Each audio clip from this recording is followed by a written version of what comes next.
ग्रामस्थों ने इस कथा का आयोजन परिवर्तन के लिए किया है, मनोरंजन के लिए नहीं। बोलो नमः शिवाय। जुआरों की कथा इसलिए कही गई कि हर एक गांव में जुआरी होते हैं, गांव में जुआ चलता है। जुए से आदमी दिन भर बैठा रहता है, करता कुछ नहीं। घर की लक्ष्मियां काम करती है और जुआरी पैसे उड़ाता रहता है, मारपीट होती है, झगड़ा होता है। अरे जब ऐसे ऐसे पापियों का उद्धार हुआ है, हम तो कितने अच्छे हैं। अरे भाई हम कितने अच्छे हैं। बिंदु के और देवराज के इतने पापी है क्या हम? तो प्रश्न ये उठता है कि हमें उनकी कथा क्यों सुनाई जा रही है? अरे भाई कथा मैं थोड़ी सुना रहा हूं। अरे महाराज ये क्या बात कर रहे हैं आप? व्यासपीठ तो आप बैठे हैं।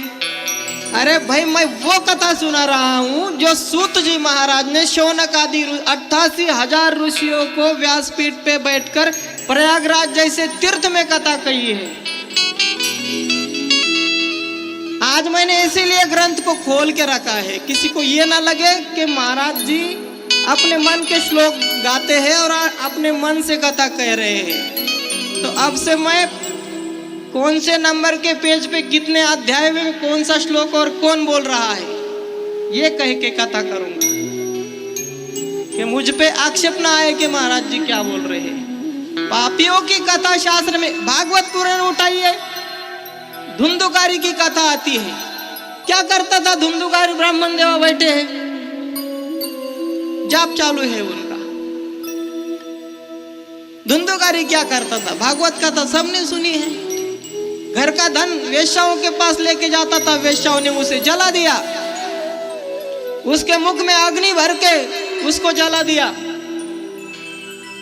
कोई भी 18 पुराणों में से पुराण उठाओ, उसके महात्म्य में आपको पापियों की ही कथा मिलेगी, पुण्यवान की नहीं। क्योंकि पापियों का उद्धार जब कथा से होता है तभी तो हमारे जैसे अच्छे लोगों का भी होगा। बोलो नमः शिवाय।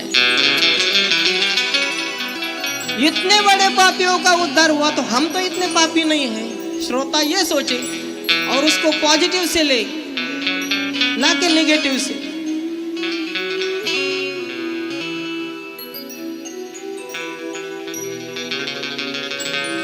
प्रथम दिन की कथा में हमने भक्ति का स्वरूप, ईश्वर का स्वरूप, संतों की महत्ता, सत्संग का महत्व और कथा श्रवण की महिमा को देखा था। कल के प्रसंग में हमने देवराज ब्राह्मण और चंचुला जो बुरी संगत से बिगड़ गई थी, लेकिन अंत में उसका कल्याण हुआ और सामान्य कल्याण नहीं हुआ।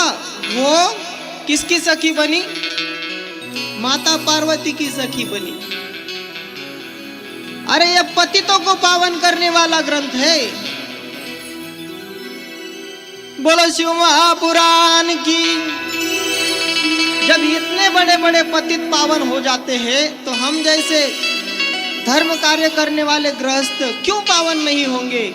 और इसीलिए इसी भाव से ऋषियों ने ग्रंथों में ऐसे पापियों के चरित्र गाए हैं।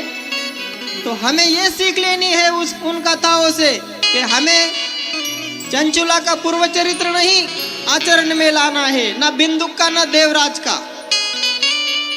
उनके जीवन में कथा सुनकर जब परिवर्तन हुआ और वो भक्ति मार्ग में आ गई, हमें उसका आचरण करना चाहिए और हमें शिव धर्म का पालन करना चाहिए।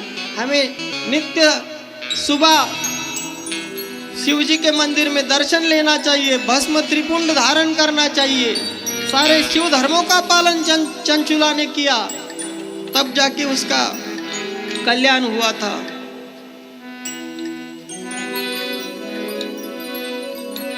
स्नात्वा तीर्थ जले नित्वा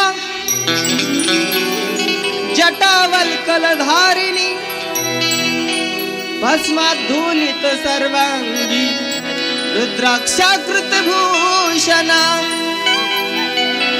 यह परिवर्तन चंचुला के जीवन में हुआ था कि तीर्थ के जलों में नित्य स्नान करती थी, जटा धारण करती थी, भस्म लगाती थी और रुद्राक्ष धारण करके भगवान के नामों का करुण संकीर्तन करती थी।